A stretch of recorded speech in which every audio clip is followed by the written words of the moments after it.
Bismillahirrahmanirrahim. Assalamualaikum warahmatullahi taala wabarakatuh. Salam sejahtera dan selamat petang pada rakan-rakan media. Jadi bersama saya adalah Datuk Dr. Noor Dr. Noor Rosli dan Dr. Hisham Shah. Kementerian Kesihatan Malaysia ingin memaklumkan bahawa terdapat 95 kes yang telah pulih dan dibenarkan discharge pada hari ini. Ini menjadikan jumlah kumulatif kes yang telah pulih sepenuhnya daripada jangkitan COVID-19 dan telah discharge pada ward adalah sebanyak 3,957 kes, iaitu bersamaan dengan 67.9% daripada jumlah keseluruhan kes. Sehingga 27 April 2020 jam 12.30 hari, terdapat 40 kes baru yang telah dilaporkan. Ini menjadikan jumlah kes positif COVID-19 di Malaysia adalah sebanyak 5,820 kes. Oleh itu, jumlah kes aktif dengan keboleh jangkitan COVID-19 adalah 1,764 kes dan mereka telah diasingkan dan diberi rawatan di hospital. Sehingga kini, seramai 37 kes positif COVID-19 sedang dirawat di unit rawatan rapi dan daripada jumlah tersebut, 17 kes memerlukan bantuan pernafasan. Daripada maklumat terkini yang dilaporkan ke CPRC Kebangsaan, duka cita dimaklumkan bahawa terdapat pertambahan 1 kes kematian berkaitan dengan COVID-19. Justru jumlah kumulatif kes kematian COVID-19 di Malaysia adalah sebanyak 99 kes, iaitu bersamaan dengan 1.7% daripada jumlah keseluruhan kes. Kes kematian ke-99 iaitu kes 4,087 merupakan lelaki warga negara Malaysia berumur 78 tahun dan mempunyai latar belakang penyakit kencing manis, darah tinggi dan strok. Dia telah dirawat di Hospital Encik Besar Hajar Kalsum, Johor pada 7 April 2020 dan disahkan meninggal dunia pada 27 April 2020 jam 4.31 pagi. Kementerian Kesihatan mengucapkan takziah kepada ahli keluarga beliau. Seperti yang diumumkan oleh Yang Berhormat Menteri Pengajian Tinggi, pelajar-pelajar di institusi pendidikan tinggi awam dan swasta, politeknik dan juga college community dibenarkan memulakan pergerakan secara berperingkat untuk pulang ke kampung halaman masing-masing mulai 27 April 2020. Hasil kerjasama dan perbincangan di antara pihak Kementerian Pengajian Tinggi dan Kementerian Kesihatan Malaysia, satu garis panduan telah dibangunkan di mana ianya merangkumi aspek kesihatan bagi pelajar-pelajar yang ingin pulang ke kampung halaman. Pusat Kesihatan Universiti masing-masing akan membuat saringan bagi pelajar-pelajar sebelum dibenarkan meneruskan perjalanan. Sepanjang perjalanan pulang ke kampung halaman, pelajar-pelajar dinasihatkan supaya sentiasa mengikut langkah-langkah pencegahan seperti berikut, iaitu mengamalkan jarak sosial selamat sekurang-kurangnya 1 meter daripada orang lain. Yang kedua, menjaga kebersihan diri dengan kerap membasuh tangan dengan air dan sabun ataupun dengan sanitizer dan menggalakkan pemakaian penutup mulut dan hidung di sepanjang perjalanan. Kementerian Kesihatan Malaysia menyeru agar orang ramai untuk kekal patuh kepada perintah kawalan pergerakan. Bagi ketua rumah yang perlu keluar membeli barang-barangan keperluan seharian, dikehendaki sentiasa mengambil langkah-langkah pencegahan seperti: pertama, elakkan keluar daripada rumah sekiranya kurang sihat atau mempunyai sebarang gejala. Yang kedua, elakkan keluar secara berpasangan ataupun berkumpulan. Yang ketiga, menggunakan hand sanitizer atau mencuci tangan dengan air dan sabun sebelum dan selepas aktiviti pembelian. Yang keempat, mengamalkan jarak sosial selamat sekurang-kurangnya 1 meter dari orang lain.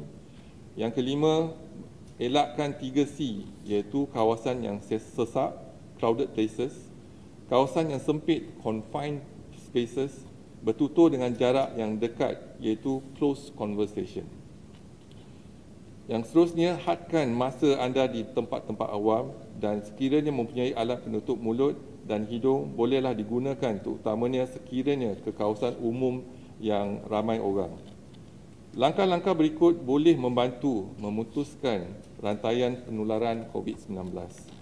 Kementerian Kesihatan akan terus memantau perkembangan kejadian COVID-19 melalui segala maklumat yang diperolehi dan akan dimaklumkan kepada rakyat daripada masa ke masa. Seterusnya ingin dimaklumkan laporan PKPD COVID-19 di Malaysia, iaitu di lokaliti Menara Plaza City 1 ada pertambahan satu kes, menjadikan jumlah kes positif di Menara City 1 53 kes, yang mana melibatkan warga negara asing 39 kes dan ada satu kematian di situ. Lokaliti Selangor Mansion ada pertambahan satu kes, menjadikan jumlah kes positif 167 dan melibatkan warga negara asing 150 orang. Lokaliti Malayan Mansion tiada pertambahan kes, kekal 12 kes yang melibatkan 10 warga asing. Lain-lain masjid di kawasan Masjid India tiada pertambahan kes, kekal dengan 3 kes dan ketiga-tiga kes ialah warga asing.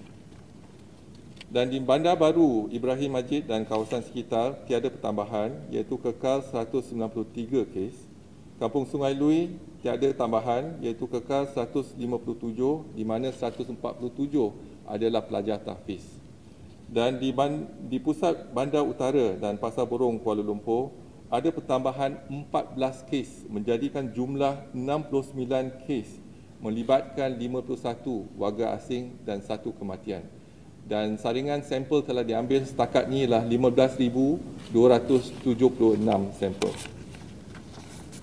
Seterusnya ke kluster perhimpunan di Masjid Sri Petaling. Setakat ni bilangan sampel yang telah diambil ialah 31,224. Bilangan kes positif ialah 2,147 dan ini melibatkan 5 generasi. Seterusnya dimaklumkan iaitu untuk jumlah pelajar dan guru dan kaki tangan di madrasah, iaitu 243 madrasah telah dikenal pasti 14,482 kes. Dan saringan telah dilaksanakan dan sampel telah diambil 6,388 kes bersamaan dengan 44.1%. Dan didapati 374 kes positif, iaitu bersamaan dengan 5.9%, iaitu sekolah tahfiz dan madrasah yang telah dikenal pasti. Seterusnya laporan kluster COVID-19 yang aktif di Malaysia. Yang pertama, kluster persidangan gereja. Ada pertambahan kes baru, iaitu 2 kes, menjadikan jumlah kes ialah 166 kes. Yang kluster pesantren ada pertambahan 1 kes, menjadikan jumlah 91 kes. Kluster Sedayan Seremban ada pertambahan 1 kes, menjadikan jumlah kes 81. Dan kluster yang lain tiada pertambahan. Dan ingin dimaklumkan mengenai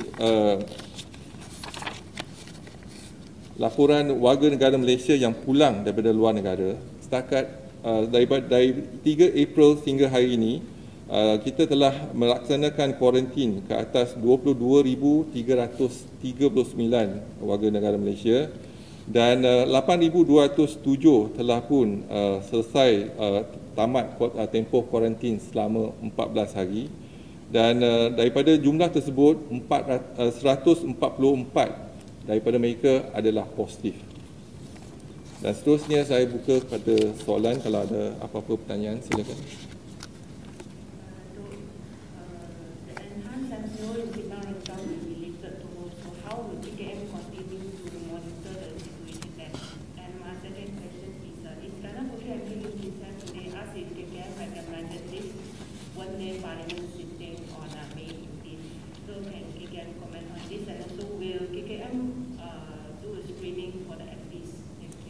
Okay, for the EMCO area, for example, in Simpang Regam, so it's going to be completed by tomorrow on 28.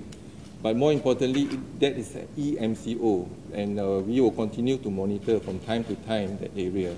So that is part of our monitoring system in place under PKD, Pejabat Kesihatan Daerah. So that's the first question. Second question is that when we look into the MCO, we have 4 action plans in the MCO. and 2 from the government and 2 for the public. From the government part is the border control. That is very important for border control. And today we still continue to have the border control in place. And I think this is something that because we realize that more than 180 countries have COVID positive cases. And if we open our border, certainly, the tourists coming to our country will bring the virus. So border control will be strengthened. Second is the MCO, movement control. So we are looking into the movement control. And we have actually looked into movement control of 1, 2, and 3. The most important is actually to flatten the curve. And what we have seen is that we succeeded to flatten the curve. And now we are in the phase of recovery. And you see for the last 1 week, we have 2 digits. And that shows that our MCO works. And, but it's not going to end COVID-19. So we anticipate that perhaps the COVID-19 will continue in terms of the infection, but we need to contain and control the infection from time to time, from areas to areas, as long as we can control. The reason of flattening the curve is to allow our facilities, for example, our facilities in hospital and our public health action plan, for example, can be implemented in terms of the manpower and etc. So that's the reason why we need the MCO to flatten the curve. So today we see the capacity in the hospital, we have we only use less than 30% of capacity. If you look into the ICU, you look into the COVID patient being intubated, the numbers are decreasing. So which means our capacity has already been enhanced. So we are able to cope with that. So that's the reason of why we need the MCO in the first place.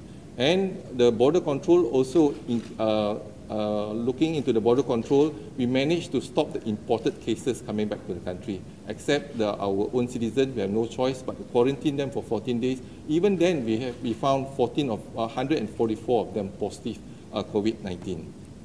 So the third is, when we look into it, is the most important is we do not have the vaccine yet. So the only vaccine that we have is stay at home and practice social distancing. That is important, and that can be done by everyone. And number 4 is to maintain a good personal hygiene.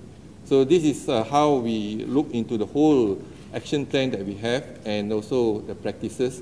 So we hope that in terms of social distancing and maintaining personal hygiene, that will continue as part of our new norm now, right? And more importantly is that from the government perspective, we will tighten the border control, and perhaps we will look into the implementation of MCO. But what we have seen today, we have seen for the last 1 week double digit. And so the cases, despite we have an EMCO in, for example, in Pasar Borong and a few areas that we have done the EMCO, and our figures are still within double digit. So I think that is something that we need to relook back again. How can we enhance this further for us to control the COVID infection and break the chain of transmission in our community? So this will be a long run, for example, because as long as we do not have the vaccine, so vaccine, there's a lot of research been done, but perhaps it will take more than a year or 2. But in the meantime, what we need to do is to practice, take all the precautionary measures for us to break the transmission in the community.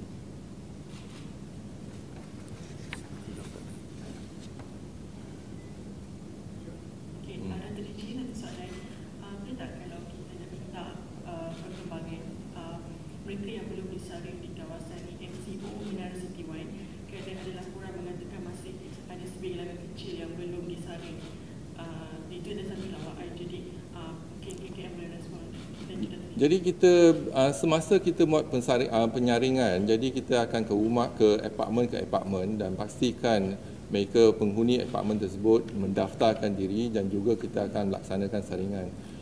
Mungkin ada seorang dua yang terlepas dari saringan, tetapi kita galakkan mereka untuk turun bersama, tampil ke depan untuk melaksanakan saringan. Jadi Yang pasti ialah saringan pertama dan kita mungkin akan menjalankan dua saringan untuk penghuni tersebut. Datuk, saya Rafidah bertanya, dikatakan sistem pengujian COVID-19 dah tidak berfungsi ketika ini di Hospital Umum Sarawak, jadi mereka terpaksa menggunakan makmal di Unimas. Katanya semalam sampel yang diambil tak dapat diuji, berikutan kaki tangan makmal di Unimas tak bekerja. Jadi soalan saya, adakah betul kaki tangan di Unimas itu tak bekerja? Ataupun dan kemudian adakah KKM mempunyai pasukan backup untuk ujikan sampel-sampel ni, dan kalau tiada, mengapa tiada? Selain itu, boleh tak Datuk terangkan apa itu kluster eksekutif? Okey, yang pertama ialah mengenai makmal. Jadi kita tak ada terima sebarang berita mengatakan makmal kita tak berfungsi di Kuching. Tapi di Sarawak kita ada 3 makmal, iaitu di Hospital Umum Sarawak, iaitu di hospital. Yang satu lagi di hospital di makmal Unimas, di Universiti, dan juga satu lagi di Sibu. Dan kita ada perancangan untuk meningkatkan lagi 2 makmal di Hospital Miri dan juga di Hospital Bintulu. Jadi itu dalam perancangan kita. Tapi tak ada, kalau dilaporkan, kalau ada kekurangan ataupun makmal ada masalah, kita telah menggunakan outsource kepada makmal swasta. Tapi kita tak ada terima sebarang laporan mengatakan makmal tu tak berfungsi. Yang tu yang pertama. Yang soalan kedua tadi, kluster eksekutif ialah kluster UDA, iaitu yang kluster UDA yang pada peringkat awal gelombang kedua, sebelum lagi kita kenal pasti kluster tablik, kita ada kluster UDA yang melibatkan lebih kurang 120 orang. Jadi kita telah pun melaksanakan acute case detection, dan kita rasa kluster tu pun dah tak ada kes baru, dah selesai kluster tu. Dan ramai di antara mereka yang dah masuk kat ward juga telah pun discharge pada ward. Dan kluster tersebut ada 9 orang telah pun tampil ke depan untuk menerban darah kepada Kementerian Kesihatan untuk kita mengkaji dari segi plasma untuk antibody dan sebagainya. Dan 3 orang telah melaksanakan derma darah lebih pada sekali.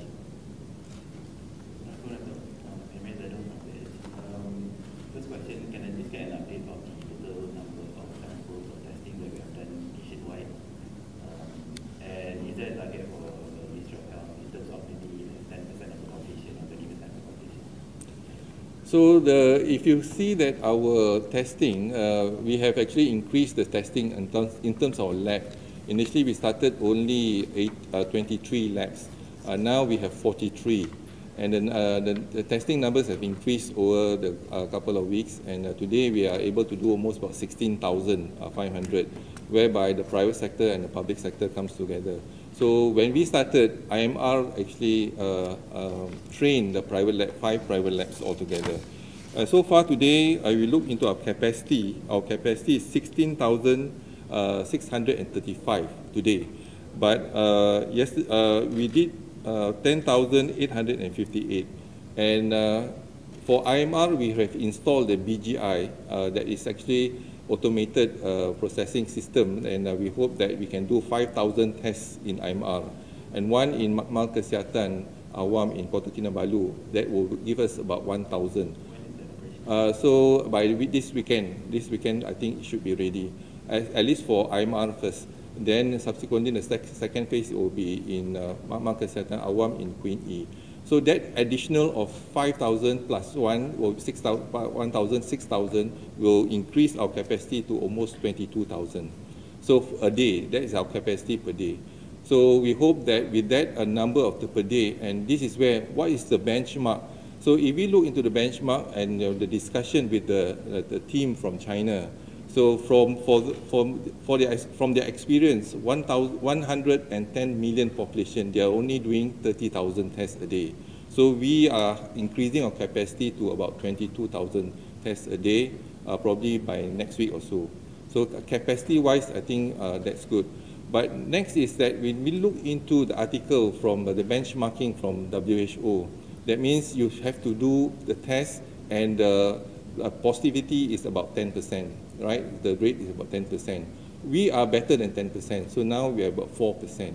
So which means unless that if you are detecting more cases, more than 10%, that means more needs to be detected in the community. But we are detecting it less. So that is actually an indicator for us whether we have done it enough. Now the issue is, do we practice targeted approach in terms of the locality and in terms of a high-risk group? And the group that, for example, we are talking about Pasar Borong today, they have exposure to the tabligh group because some of them attended the tabligh group. And this is why we are targeting the tabligh group, because it's a high-risk group. And because the tabligh group have gone to the Tafiz school or madrasah, and that's the second group that we're looking at. Now is the Pasar Borong is also related to that group. So if there's a high-risk group, then we target that group. So rather than going for to screen everyone in this country, or foreign workers, for example, 6 million of them, if we want to screen. So we only screen targeted locality and targeted group. And more importantly, if you look into MCO 1, 2, and 3, the targeted approach works. And today we are seeing the results of it. We are in the recovery phase, meaning we are able to flatten the curve. And we have prevented the exponential surge of cases. Expected was on the 14th of April. So that means whatever we have done, this is a new experience for all of us here. So certainly that experience has shown results. And that's where, because it has shown results, we continue to embrace targeted approach to the locality as well as the community. And if you think that the locality is a big concern, then we enhance the MCO in that area, whereby we screen everyone in that area, rather than the whole state, for example, or whole district. So that is how we maximize our approach in terms of good outcomes and high impact. My next question is, can we get an update on the supply situation?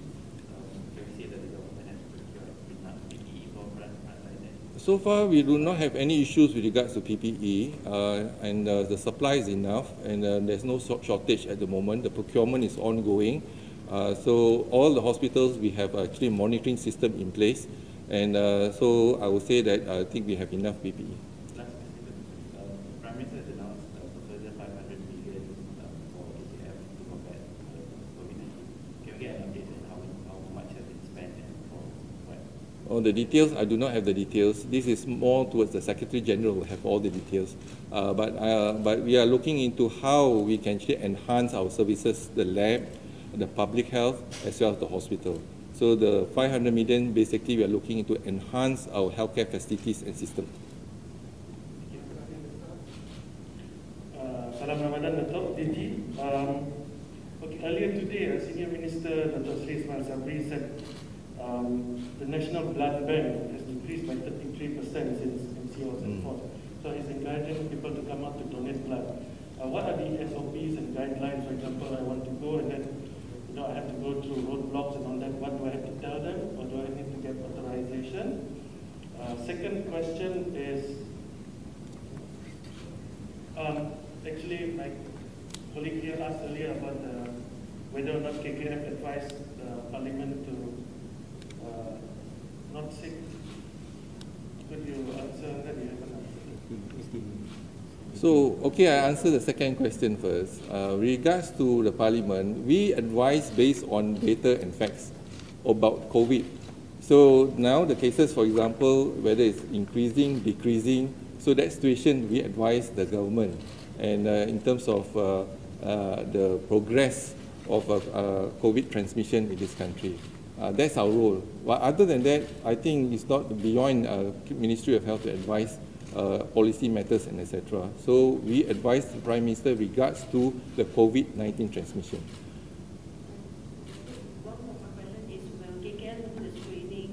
Oh yes, of course, in the Parliament we are looking into it. So it is also like another institution whereby if you come to Ministry of Health, we make sure that we have a thermal scan, screening, all that will be in place. That is part of the new norm now. Whether you go to Parliament, you go to a restaurant, you go to any institution, there will be a screening, temperature screening.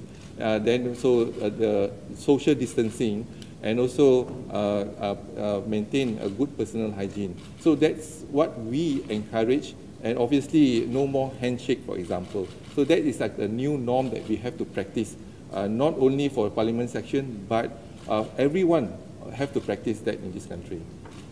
So with regards to the blood bank, yes, every year without fail, when it comes to Ramadan, we do have shortage of blood. And so what we, 30% shortage is what we are facing now. But we encourage those who want to go to the hospital, for example, and they can come to the blood bank in the hospital for donation. So that's not an issue. And then I've discussed this with the IGP. Those who want to go to the hospital, that's not an issue because even the roadblocks and all that, you inform them. I think once you go to the hospital and then once you have donated the blood, then we will give you a letter in terms of the blood donation campaign, and etc. So I think we encourage the public to come forward to our health facilities to donate blood, because every year, I think during Ramadan, we have a shortage of blood. But the good thing is that MCO also have helped us in the sense that we have a decreased trauma cases now, accidents and etc. to need blood. The demand for blood is also less. But some of the cases that we have, for example, hemophilia and etc. So we may need some of the blood donation campaign as well.